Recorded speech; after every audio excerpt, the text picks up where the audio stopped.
Welcome. In this video, we are going to see the chapter number 3, that is force and pressure. Introduction. Can you recall force? A stationary object on which no force is acting remains stationary. An object in motion continues to move with the same speed and direction when no force is acting. This is Newton's first law of motion. Observe. Observe the pictures in the figures. Contact and non-contact forces. In the figure, a car moves in forward direction when a man applies force from behind. A reluctant dog is being pulled by his master, and a boy playing football is kicking the ball away.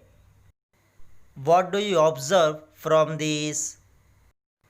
A force acts on two bodies through an interaction between them. As seen in the figure, iron nails get attracted to the pole of a magnet due to magnetic force. A coconut is falling from the coconut tree. Objects are attracted to the earth due to the force of gravity.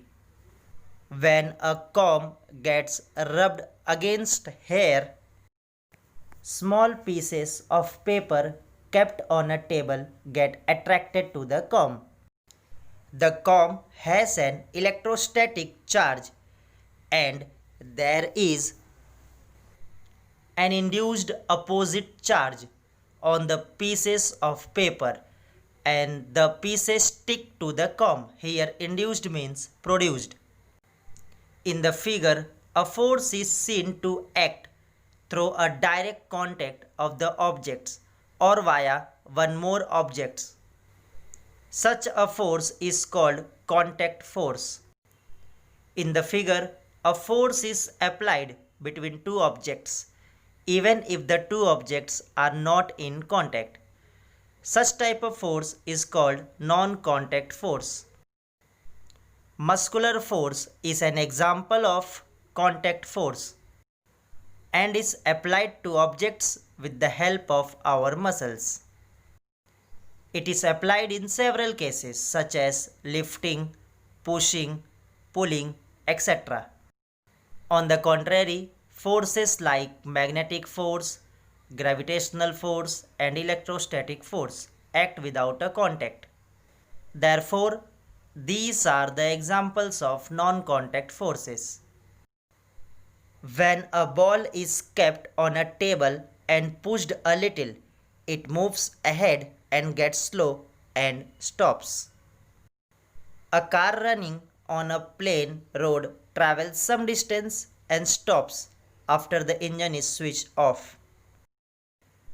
This is because of the force of friction between the ground surface and the object in motion. In the absence of frictional force, the object would have remained in motion. Frictional force is very useful in daily life. While walking, we push the ground behind with our feet. All the objects in motion have a frictional force acting on them, which is acting in the direction opposite to the direction of motion. You must have seen that one tends to slip over banana peel on the street. Similarly, one can slip due to mud. Both these examples occur due to reduced friction. Use your brain power. Make a list of some more examples in which contact and non-contact forces are applied. Write the type of force. Try this. Take two plastic bottles with rectangular shape. Close their opening by fitting the lids tightly. Keep two small bar magnets on them. and fix them neatly using a sticking tape. See the figure. Fill a big plastic tray with water and leave the two bottles floating with the magnets at the top. Take one bottle near the other. If the north pole of the magnet is near the south pole of the other magnet, the bottles will head toward each other because unlike poles attract each other. Observe what will happen when the directions of the bottles are changed. We can observe change in the motion of the bottles without any direct contact. This means that there exists a non-contact force between the two magnets. Use your brain power. You have learned about static electricity in the previous standard. To verify this, which experiment will you perform? Balanced and unbalanced force. Try this. Take a cardboard box, tie thick string to its two sides and keep it on a smooth table as shown in the figure.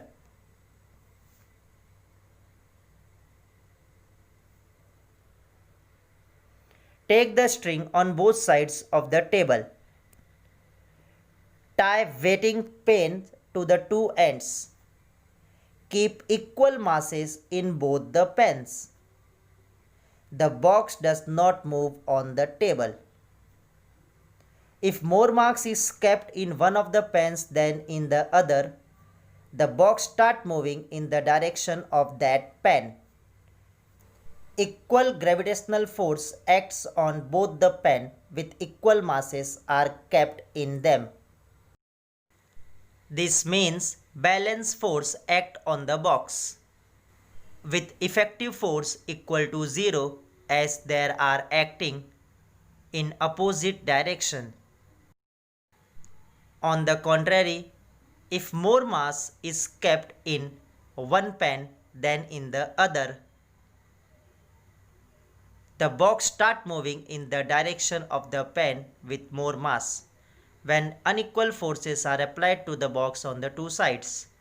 An unbalanced force acts on the box in imparting motion to the box. As we know, children playing tug of war pull the rope in their respective directions. If the pull of the force is equal on the two sides, the rope does not move. If the force is more on one side, the rope moves in that direction. This means that initially the two forces are balanced. The rope moves in the direction of higher force when the force becomes unbalanced. Let us see one more example. When big grain storage container is required to slide on the ground, it becomes easier if two persons push it rather than one person. When the force is applied by both in the same direction, the movement is easy. You may have experienced this. What do we understand from this example? Yes.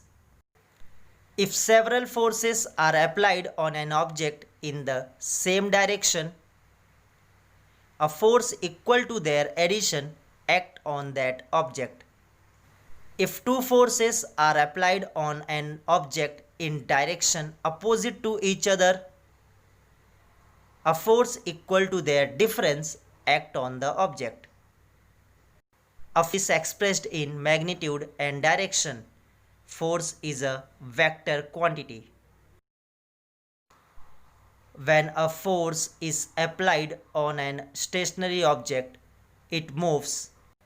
Its speed and direction changes. Similarly, a force is required to stop an object in motion. An object can change its shape due to force. While kneading a dough made from flour, The dove changes its shape when a force is applied. A potter applies a force in a specific direction while shaping the pot. Rubber, when stretched, expand. If more than one force are acting on a body, then the effect on the body is due to the net force. Students, this is all in this video. We will see the remaining topic in the next video. Thank you.